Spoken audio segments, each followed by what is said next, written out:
Hello everybody, welcome to Farm Field Days. My name is Dave Mcmullin. We're here on my family's fruit farm at South Shore Farms. It's at the south end of Utah Lake. I'm here to tell you a little bit about our farm. I am a fourth generation and I farm with my dad and my two uncles and aunts and my brother and two cousins. And we're standing today in, this is an early bean cherry block, and you can see it's in blossom. We're really excited when spring comes. There's a lot of work, but it's a fresh start of the year. And there's a lot of work to be done. And today we'll tell you a little bit of what we're doing. Right now, you can see we're waiting for the bees. Bees will pollinate these flowers, and we're hoping that the weather cooperates with us and we don't get too cold, and that the bees have nice warm days so they can get out and pollinate. These trees are about 8 years old, and we spend all winter long pruning our trees, and we prune all the big wood out. We want fresh new wood, and that's what produces the best fruit, is on these young branches. These have been in full bloom for about a week, and we'll harvest these 60 days after full bloom is when these little white flowers will turn into a bright red cherry. All of our prunings, or the branches that we chop off, you can see on the orchard floor. We chop those up so we don't have to burn them, and we just let it break down into the soil. During the springtime, we spend a lot of time. Right now we're getting our ponds, our irrigation systems ready. We will start irrigating here in the next week or two. It's been pretty dry. We haven't had a lot of rain, so the trees are thirsty. You can see we use microjet sprinklers, which helps us save water, and it gets water just to the trees instead of clear out into the orchard floor. But our guys will start going through, and we check every one of these, make sure they're clean, and that they're getting the right amount of water to every tree.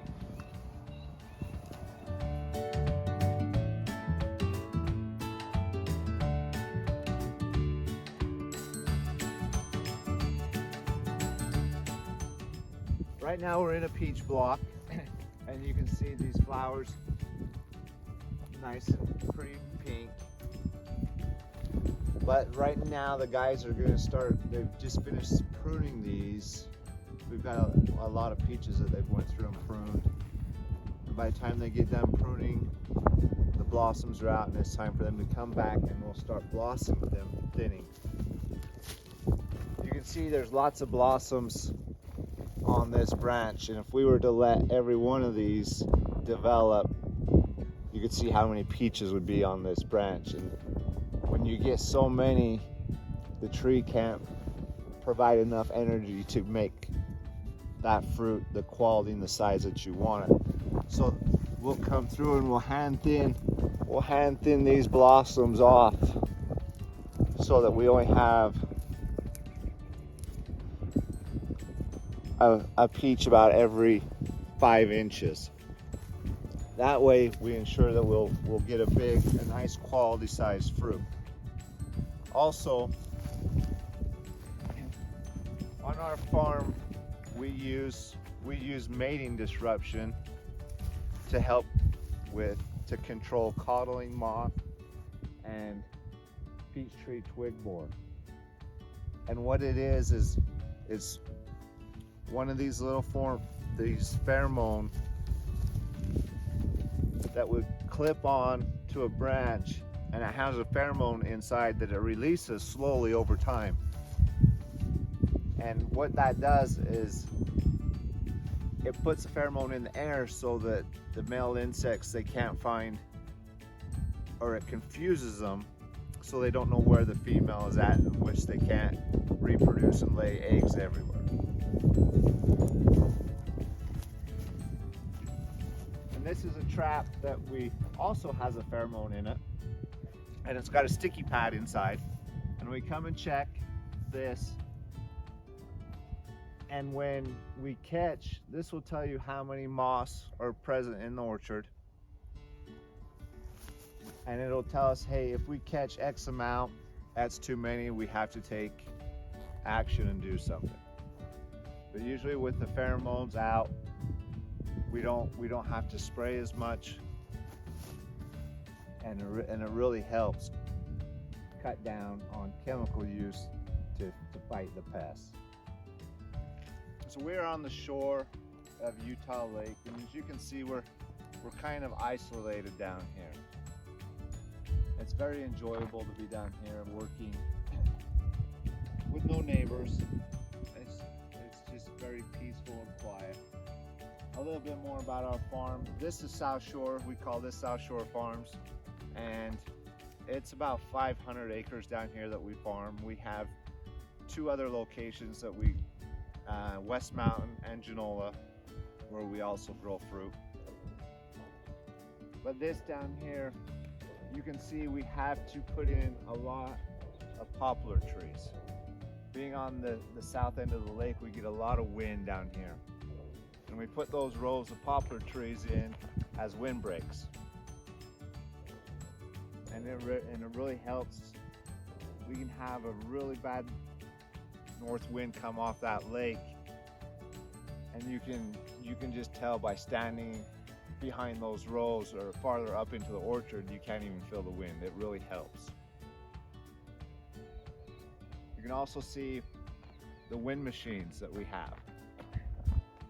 Fortunately, this year we haven't had to run those a lot, but those are for frost protection. We'll run those when the nights or the mornings drop to a critical temperature that's going to kill the blossoms or kill the fruit.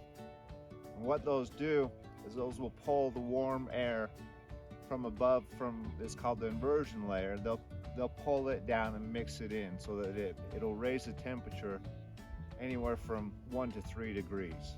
And that's all you need to keep those flowers alive.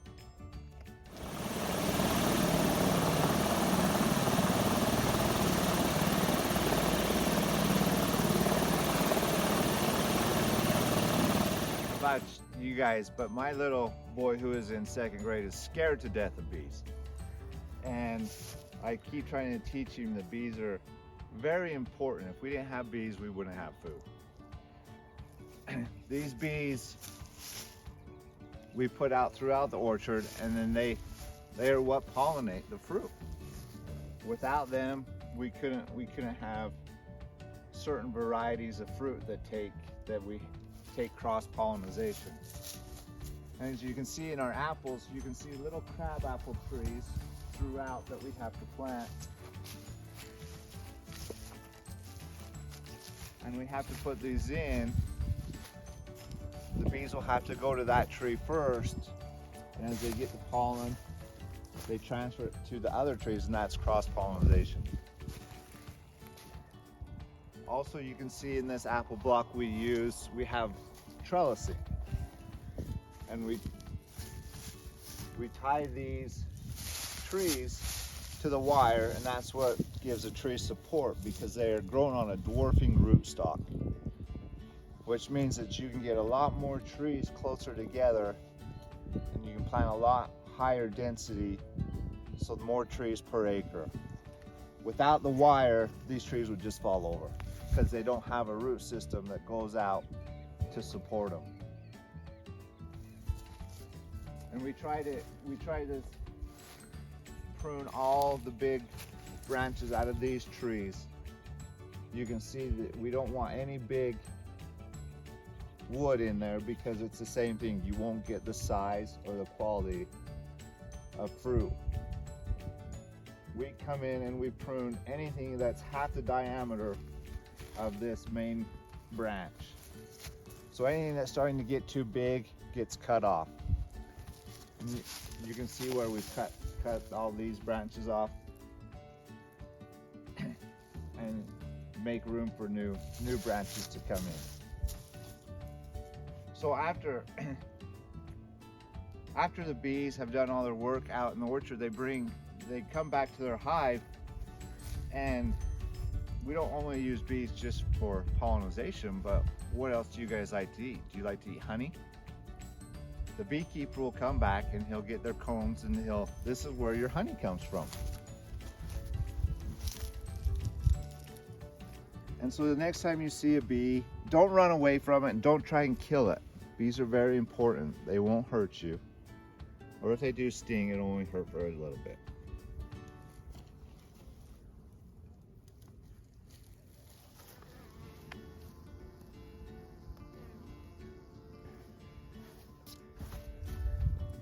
So on a farm, we have lots of equipment, some old, some new. As you can see, there's lots of tools and implements that we use around the farm. This is one of the neatest things, and it's a cherry shaker. We use these to harvest all of our tart cherries. And what it does is, if you come in here, you can see it's got a head and a clamp, and it clamps onto the tree, and it just shakes all the fruit up. And then there's another machine on the other side that you can't see, and as the fruit comes off the tree, it rolls onto this and down this tarp and into a pan of another machine, which has a conveyor belt and puts it into a bin. There's lots of neat tractors and equipment, and that's what we spend a lot of the time in the winter doing, is pulling everything into the shop, repairing it, getting it ready for the next season.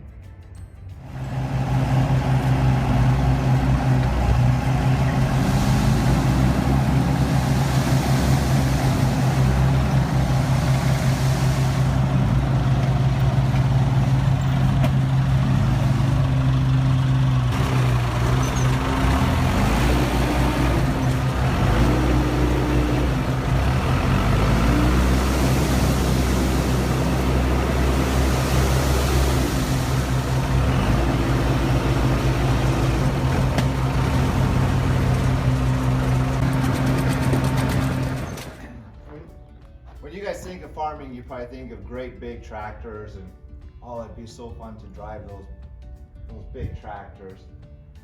I'm the same way. I want to drive the big ones. But on a fruit farm, you just have little guys, because they've got to be able to fit in between the tree rows and under the tree, or else you just knock all the fruit off when you drive through them. So most of our equipment and our tractors are just little miniatures, but they're still fun to drive.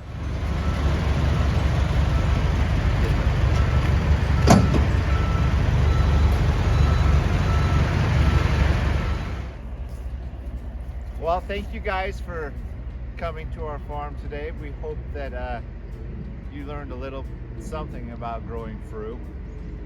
I finally got my dad and my little brother to come into the camera. Camera shy. But thank you for taking the time to come out and learn a little bit. And we hope that this summer, when you buy fruit, you're buying Utah fruit from your local fruit farmers, and we hope to see you around.